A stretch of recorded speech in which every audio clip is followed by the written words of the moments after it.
If you look at the comments under any video about Russia and India, you'll find declarations of love from both sides and statements like, "Oh, how I wish to visit your country."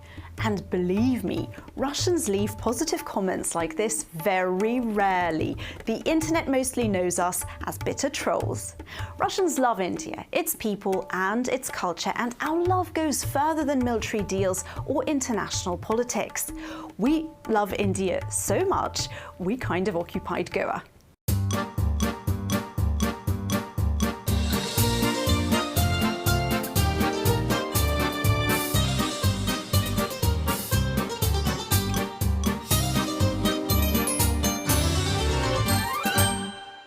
India-Russia relations are often described as special, while politicians stick to the term strategic partnership. And they're right, strategic it is, covering everything from trade to defense. Scholars and journalists have covered this topic over and over again. This is all Wikipedia material. We are here to talk culture. Love for yoga and wellness. Did you know that Yoga Day is celebrated in Russia on June 21st every year? It's not an official holiday, but a beloved one, with park events, concerts, and Indian food festivals all over. There are many yoga centers in all parts of this country. People love practicing it and are very much interested. Yoga's rise to fame started in the 80s, mainly due to its reputation for health benefits, and now it's practiced in every gym across the country. Fun fact, the legendary yoga teacher of the West, known as the First Lady of Yoga, Indra Devi, is actually Russian. Yevgenia Peterson was born in 1899 in the Russian Empire, but fled the country following the revolution. She became an actress in India first, and then became famous as the first foreign female yogi. She's a true legend in the world of yoga. Fondness for Indian culture. Following an interest in yoga, Russians opened up to Ayurveda, vegetarianism, and religion. In Russia and Moscow in particular, young people are very fond of Holi, without actually knowing its true meaning. Here, it's more about form. Bright colors and loud music attract a young and vibrant audience. But if we are to talk about Hinduism in Russia, we have to mention the Hare Krishna followers. Together with a couple of other lesser-known Hindu reform movements, they make up around 0.1% of Russia's total population. Yet, they're worth a mention because the International Society for Krishna Consciousness was the first religious organization legally registered in the USSR. In the 90s, they actively recruited followers, and they did it so well, in fact, that the Russian Orthodox Church even got worried.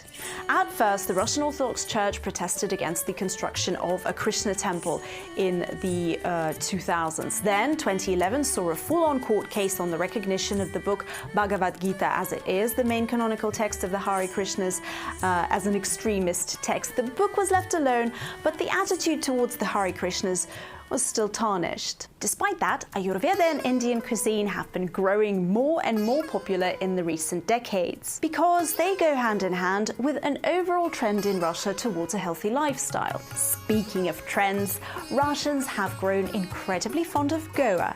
In 2018, 55% of all tourists in Goa were from Russia, beating every other passport. The Russian exodus to Goa is a trend, and many move there for good. Beachside restaurants often have English and Russian signboards, and you can hear Russian being spoken everywhere. Как отношения между индийский и русский? Все нормально? Да? Ну хорошо, спасибо. Вы откуда? Мы Тюмень, Сибирь. Тюмень, Сибирь. Настоящая сибирская девушка. Первый раз. Obsession with Bollywood.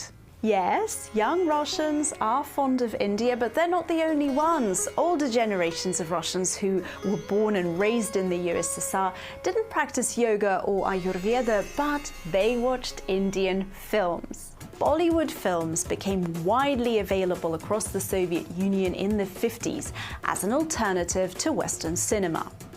Most foreign films imported from 1954 to 1991 were Indian-made, with Disco Dancer and The Vagabond topping the list of the most popular foreign films.